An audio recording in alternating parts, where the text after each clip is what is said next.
Ben ritrovati, con tempo scaduto il nostro video podcast di approfondimento con i protagonisti della politica e il nostro protagonista, anzi la nostra protagonista ospite di oggi è Chiara Luisetto. Buongiorno a tutti. Buongiorno, ben ritrovata perché Sì. lei è già stata qua in campagna elettorale. campagna elettorale che poi è finita bene come vedremo, ecco, consigliere regionale del Partito Democratico, rieletta con oltre 15.000 preferenze. Allora, Chiara Luisetto, sia sincera, si aspettava un risultato del genere? No, nella sincerità no, nel senso che io speravo di superare un pochettino il risultato. Quante ne ha avute 5 anni fa? 9.051. Che tra l'altro non erano state sufficienti ad entrare subito in Consiglio regionale. Poi io sono subentrata 2 anni e mezzo a Possamai, no? Esatto, poi quando Giacomo è diventato sindaco io sono entrata 2 anni e mezzo dopo, a metà mandato inoltrato. E quindi insomma sono stata molto contenta perché è stato il riconoscimento anche di un lavoro di questi anni e dell'impegno che ho cercato di mettere, della presenza che ho cercato di esercitare sul territorio, quindi insomma sono contenta. Sì, il suo è stato un ottimo risultato all'interno però di una coalizione che ha perso. Perché non siete riusciti a convincere i veneti a fare eleggere il governatore Manildo? Beh, innanzitutto una cosa ce la dobbiamo dire per onor di verità. È evidente che abbiamo perso perché sennò i ragionamenti sarebbero altri, però eravamo 5 consiglieri del Partito Democratico, oggi siamo in 10. Le minoranze e l'opposizione ha un peso specifico all'interno del Consiglio molto diverso da quello della passata tornata, quindi dei passi avanti li abbiamo fatti. Basta? No, ovviamente dal nostro punto di vista non ci si può accontentare di perdere bene o di essere comunque una forza in crescita e basta, però dobbiamo anche riconoscere che c'è stato un lavoro e che l'aver tenuto insieme una coalizione merito del candidato presidente, oggi capogruppo del PD Giovanni Manildo, e anche del segretario regionale di tutto il partito è stata una scelta vincente anche di tutti i partiti che ci sono stati. Però in se questa sono coalizione raddoppiati i consiglieri del PD vuol dire che i vostri alleati, come dire, hanno avuto una performance non ottimale? Ci sono state realtà che hanno vissuto una performance migliore, c'è stato un buon risultato di AVS ad esempio, i 5 Stelle hanno confermato un consigliere e poi ci sono state le realtà civiche che in un verso in un altro hanno eletto 2 consiglieri, uno più l'area riformista azione e un'altra più civici. Queste realtà civiche come le ha viste? All'inizio era un po' perplessa forse? Ma io credo ma questa è una convinzione che ho generalmente, che il civismo sia una risorsa fondamentale, soprattutto in ambito amministrativo, soprattutto nelle realtà locali e in un territorio in cui tu devi riuscire a parlare fuori dagli schemi alle persone. In ambito regionale o nazionale, diciamo che la partita per me è diversa e che quindi l'identificazione con un contenitore significa anche valori, significa anche uno schema di gioco e anche una certa lealtà nell'azione politica, e quindi è per questo che io penso che il civismo sia un valore soprattutto in ambito locale. Ecco, comunque in coalizione eravate in tanti, non so se 7 liste o più, adesso è il classico cosiddetto, visto che viviamo di formule, campo largo, no? Campo largo. Sembra quasi una cosa fotografica, il campo largo. Esatto. Ma secondo lei questa formula è ancora valida in prospettiva nazionale? Perché insomma Io il credo centrodestra che sta cavalcando. con questa legge elettorale e con questo schema di gioco sia fondamentale un dialogo aperto, perché altrimenti da soli si va poco lontano e si fa anche la fatica, non facile, quando si è insieme, di provare a trovare dei punti in comune, che è un po' l'arte della politica, quella di non fare compromessi al ribasso, ma trovare nella diplomazia, nella mediazione, dei progetti comuni sui quali uno dovrebbe appoggiare la propria attività politica per il paese. Credo che possa essere utile anche a livello nazionale, non a ogni costo. Ecco, io credo che il tema non sia a ogni costo e credo anche che il Partito Democratico in questo debba svolgere un ruolo di leadership, generoso, rispettoso, ma di leadership. Senta, lei oggi in Consiglio regionale ha come presidente un certo Luca Zaia, l'ha mai sentito nominare? Beh, diciamo l'ho visto poco, adesso lo sto vedendo di più in questi... Sì, questa era una critica delle minoranze della passata legislatura, di una non eccessiva presenza, diciamo così, di Zaia in Consiglio regionale. Lei è sempre elegantissimo, non eccessiva presenza. Bisogna fare questo giro di 6 parole. volte in 5 anni, sono due robe un po' diverse. Però Zaia ha avuto oltre 200.000 e passa preferenze. Certo. No? che hanno anche comportato il raddoppio della Lega rispetto a Fratelli d'Italia. Certo. Che segnale politico è questo per voi del centrosinistra, questo enorme consenso per Zaia comunque? Beh, io insomma che l'ex presidente abbia avuto e abbia un consenso molto ampio, credo che sia cosa nota. Parto dal presupposto che non sempre la politica utile è una politica che ha un consenso nunzio vobis a tutti quanti, insomma, nel senso che credo che delle volte si perde un po' di consenso, ma si fanno scelte necessarie e soprattutto si stabiliscono delle priorità. Zaia, che ha un carisma personale indubbio, evidente, ha anche avuto la capacità in questi anni di non prendere mai delle decisioni che fossero di dare priorità a qualcosa e meno ad un'altra. Decisioni le cui conseguenze noi iniziamo a sentire, ma insomma abbiamo già, penso all'ambito sociosanitario, iniziato a pesare molto nelle nostre vite quotidiane. E quindi credo che sì, prendo atto di questo consenso, lo vedo, lo respiro, lo abbiamo visto, ma credo che non sia tutto in politica, ecco. È importante, ma non è tutto. Senta, in Consiglio regionale il rapporto numerico tra maggioranza e minoranza è notevole. Siamo 34 a 17. Ecco, sì, insomma, quindi avete, come dire, un altro fronte, un fronte opposto veramente importante. Quindi fare opposizione come si fa? Beh, direttore, se posso dire, nel passato mandato eravamo 41 a 10, quindi per noi avere una compagine, poi ci sono i due componenti di Resistere, di Chomsky, però siamo in 15 e la maggioranza non mi risulta essere così granitica. Quindi io credo che sarà un mandato nel quale Ci divertiremo, ma soprattutto ci sarà la possibilità, spero, di entrare nel merito delle questioni e che il Consiglio abbia finalmente un ruolo, quello di realtà legislativa, di consesso legislativo in cui portare avanti davvero progetti di legge, non ratificare cose decise dalla Giunta e basta, come è stato in passato. E le sue prime impressioni su Stefani, da poco, perché io ho ribattezzato Santo Stefani, come sono? Bellissimo Santo Stefani. Beh, insomma, lui ha, credo, anche l'esigenza di smarcarsi un po' da una storia recente, quantomeno per provare a tracciare la sua storia. Credo che ognuno all'inizio di un percorso voglia, diciamo, percorrere il proprio pezzo di strada in politica. Per farlo, credo, dovrà mettere in campo uno stile, delle figure e anche una disponibilità al dialogo che inizialmente ha manifestato e che però vediamo se, diciamo, ai proclami adesso seguiranno i fatti. Senta, lei è da 2 giorni? Sì, 3 giorni. 3 giorni, Sì, vicepresidente sì. della quinta commissione del Consiglio regionale politiche sociosanitarie. La Sì. sanità è sempre stato un must dei suoi interventi, diciamo uno dei temi più importanti e ricorrenti.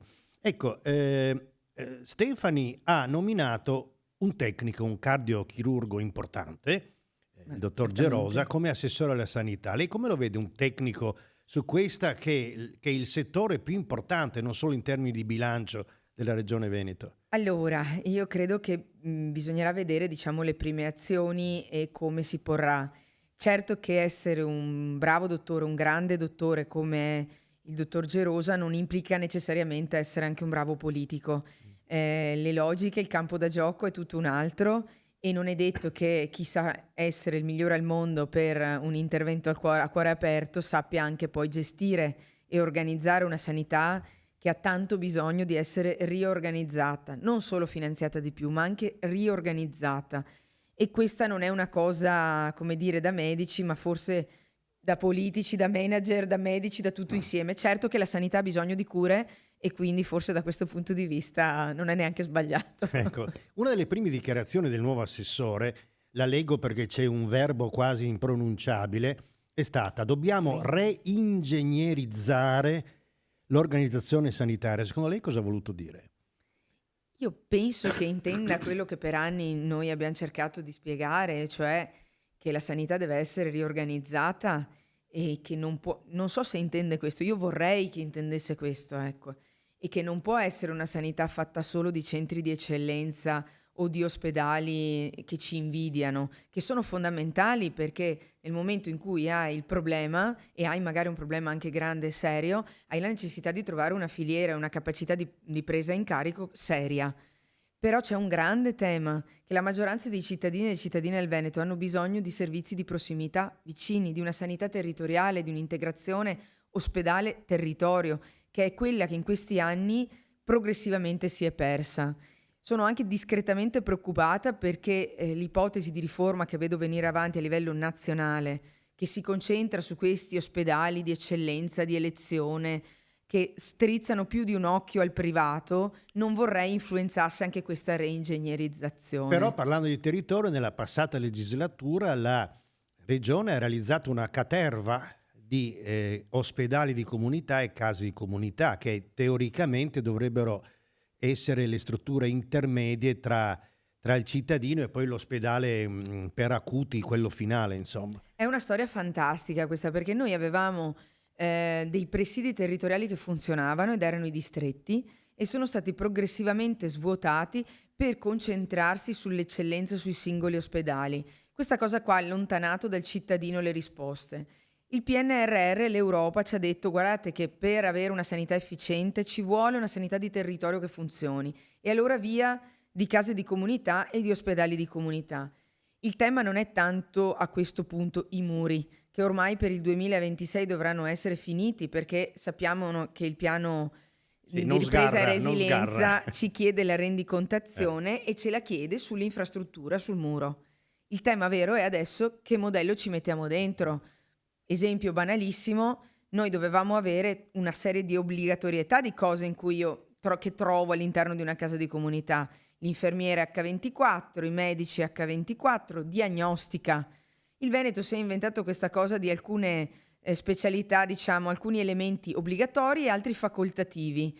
Quelli facoltativi cominciano a indebolire alcune case della comunità. Quindi il tema vero è chi ci mettiamo dentro, per fare che cosa e per dare quali Ma servizi. abbiamo chi mettere dentro? Questa Cioè, è la cioè, madre delle domande. la questione è: abbiamo personale da mettere dentro? Io sono convinta, Oltre a quello che abbiamo già all'ospedale, nei distretti, certo, eccetera. io sono convinta che se paghiamo dignitosamente gli infermieri e se cominciamo a dare possibilità di carriera ai medici in medicina generale, costruiamo veramente una valorizzazione delle professionalità pubbliche, avremo anche il personale. È evidente che siamo in ritardo su molti fronti perché non possiamo pensare di risolvere il problema della carenza di personale in sanità dall'oggi al domani.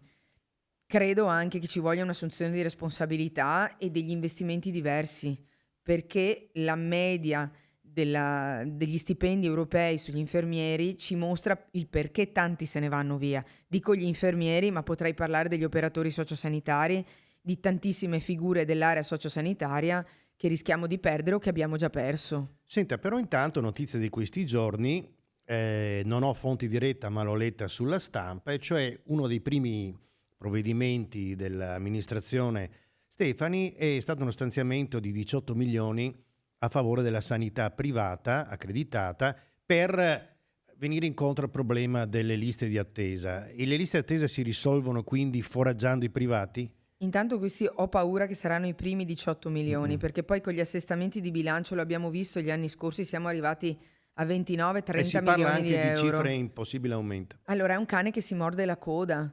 Più noi sosteniamo un privato convenzionato, meno diamo forza al pubblico. Sto dicendo che uno ha la bacchetta magica e dalla sera alla mattina trova il personale e abbatte le liste d'attesa. Sto dicendo che se diamo al privato dovremmo anche iniziare a chiedere, perché pretendere che il pubblico che ha le terapie intensive, le rianimazioni, specialità che ci salvano la vita, ma che non sono remunerative, competa con un privato che fa tutta la protesica, che ha la diagnostica, quella che dà remunerazione, è follia chiedere questo. Allora, se cambiamo un po' le regole del gioco, forse magari troveremo chi lavora più volentieri nel privato, magari gli diamo anche delle direzioni che valorizzino le professionalità. Sì, non sto demonizzando il privato. No, non è questo, ci mancherebbe. Il privato fa il suo e ci mancherebbe. E fa il suo e deve fare... E lo fa anche per avere giustamente un profitto. Quello che il legislatore pubblico si dovrebbe porre è, il tema che si dovrebbe porre è come equilibrio le due componenti in modo da rafforzare il pubblico e da tenere il privato come spalla utile, ma che non arriva a sostituirsi al pubblico. Ecco. Questo dovrebbe essere secondo me il centro del Ai posteri problema. l'ardua sentenza. Spero anche i presenti, non ai Sì, posteri. ai posteri entro questi 5 anni. Esatto. Ecco, però sempre in tema sociosanitario, più socio che sanitario, c'è un argomento che le sta veramente a cuore, lei sa già dove voglio arrivare, Sì. ed è quello, una parola anche qui un po' difficile da spiegare, dei caregiver familiare. Il caregiver è la persona di famiglia che assiste non professionalmente un'altra persona di famiglia, padre, madre, nonno, anziano, Anche il migliore amico disabile, che ti abita di fianco, che ha un sì. problema di non autosufficienza, e questo caregiver familiare dedica tempo e molto tempo ad assisterlo. Lei già nella passata legislatura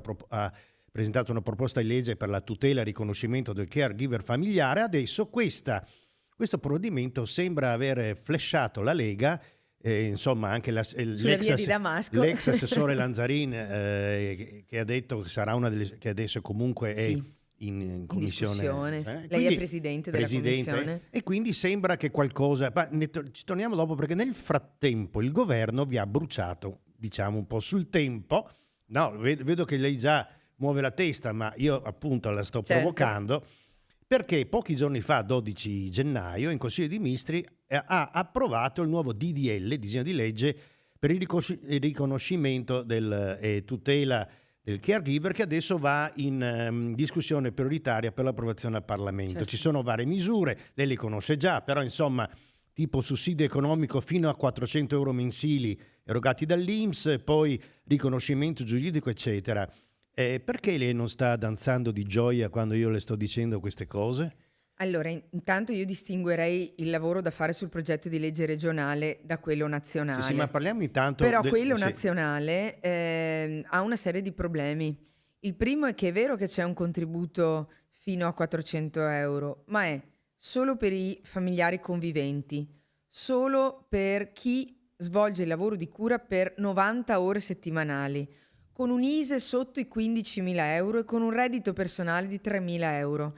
Stiamo parlando di una popolazione micro rispetto ai 7 milioni di caregiver che abbiamo in Italia. Rischia di essere meno di €1 al giorno per il caregiver familiare, che ha questo tipo, anche lo trovassimo un caregiver con queste caratteristiche, che vuol dire aver escluso in particolar modo le donne che cercano di fare i salti mortali per essere caregiver, prendersi cura e lavorare. Escludiamo la figlia che abita 2 case più in là della mamma, ma si occupa della madre in tutto e per tutto perché non convive.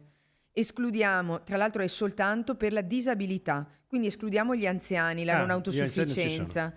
Quindi capiamo che è molto restrittiva, rischia di essere discriminatoria. E allora a mio la proposta avviso. regionale invece in cosa si differenzia? La mia proposta, quella che da 2 anni vado un po' predicando. Adesso ci sono, però c'è già una corsa un po' alla paternità di questa cosa, e Ah, sì? anche altri suoi colleghi, ma anche noi abbiamo, insomma, fa Beh, mi fa notizia. piacere, Ecco, mi sì, fa sì. piacere perché vuol dire che è un problema sentito. Allora la sua proposta, scusi? La mia proposta e quella del Partito Democratico, insomma, nasce dall'idea di dare servizi ai caregiver. Cioè, io ti riconosco, so che hai una voce, quindi ti ascolto anche quando devo parlare della tua persona cara nel piano assistenziale. Ti formo non perché tu ti sostituisca ai servizi, ma perché tu vivi a casa la quotidianità e devi sapere cosa fare. Ti informo, non ti faccio fare il giro delle 7 chiese per sapere di cosa hai diritto. In un luogo tu trovi le risposte ai bisogni della persona cara. Ti supporto. Anche economicamente? L'idea è quella di dare servizi principalmente, quindi ti supporto da un punto di vista psicologico, perché sappiamo da una ricerca recente che più della metà dei caregiver hanno un peggioramento della vita fisica e della propria salute psichica. E poi ti do sollievo. Come faccio a darti sollievo? Se tu hai bisogno di staccare, hai la necessità di un intervento, ti ammali o hai semplicemente bisogno di uscire di casa, organizzo il sistema in modo tale che qualcuno si prenda cura della Ma tua questo persona è il cara. paese delle meraviglie. Peccato che ci sono delle regioni in cui questo già succede. Ci sono 13 regioni che hanno già una legge sui caregiver familiari, che certamente non risolve tutti i problemi dei caregiver. È allo Stato che spetta la pensione, i contributi, la gestione economica. Alla regione, a mio avviso, spetta dare servizi al caregiver, iniziare a dargli voce. ed è un approccio culturale. Cioè, oltretutto non è un problema di nicchia, è un problema diffuso. circa 600.000 veneti stimato sono persone che si prendono cura di una persona cara, non volontariamente, Quindi nel ci sono senso che 600.000 più 600.000 assistiti, fanno già 1,2 milioni. che non siano solo, che possono essere anche molti di più gli assistiti, Certo. perché ci sono persone che Con 2 assistono gli genitori, anziani. certo. Dico volontariamente, non Ne perché so qualcosa uno... anch'io con i miei anziani a suo tempo. Ma credo che sia un'esperienza che, grazie a Dio, invecchiamo di più e abbiamo cronicità perché la medicina ci permette di convivere, ma significa anche che in ciascuna delle nostre famiglie c'è l'esperienza di sostegno a una persona fragile e non autosufficiente. Dicevo prima, volontario il caregiver non perché non vede l'ora di farlo, ma perché per necessità o per bisogno si trova nella condizione di doverlo fare, e perché magari è il figlio di uno di quei 10.000 anziani che avrebbe diritto ad una casa di riposo, ma in Veneto non trova posto.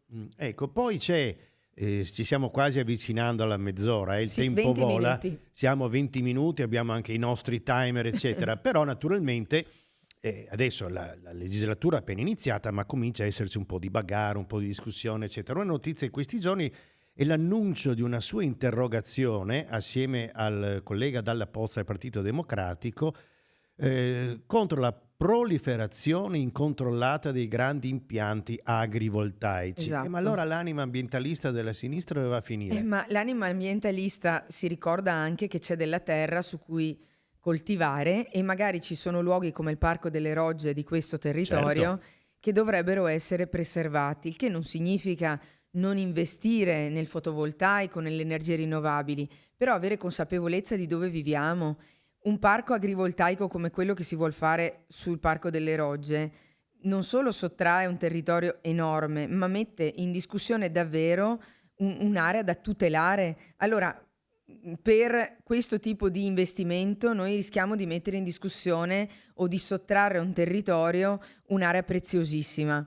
Tra l'altro, in un contesto del genere, noi ci troviamo ad avere amministrazioni locali ad oggi svuotate di poteri, perché è una norma nazionale che definisce i luoghi. Io credo che la regione dovrebbe metterci un po' di più il naso Però e l'iter, coordinarsi. parlando del caso specifico di Rosà, è già avanzato, cioè la richiesta in regione. Il comune di Rosà ha espresso la sua contrarietà, ma quanto potere ha a questo punto? Forse in questo caso, se ci fosse stato l'ente parco a suo tempo, il territorio si sarebbe potuto tutelare da prima, ma coi se e coi ma a questo punto non si fa molto. Se, visto che abbiamo una regione che si vanta di essere in filiera con il governo nazionale, chi meglio può parlare, trovare una soluzione per evitare che territori come questi non vengano depauperati? Ecco, lei proprio mi ha offerto sul vassoio d'argento una domanda sul governo nazionale, che secondo il governo e secondo i suoi sondaggi è sempre più sulla breccia popolare. Lei che sentiment ha? Lei dall'altra parte, qui non può confermare questa cosa, però insomma Meloni e company come stanno lavorando? Io non ho l'abitudine di criticare tanto per... mi viene da dire nel merito che ci sono alcune cose che mi preoccupano tantissimo. Il posizionamento internazionale è una di queste, questo strizzare continuamente l'occhio e tenere un piede in Europa e l'altro negli Stati Uniti, con un presidente che ogni 3 giorni decide chi attaccare, chi invadere, o se la Groenlandia è sua proprietà.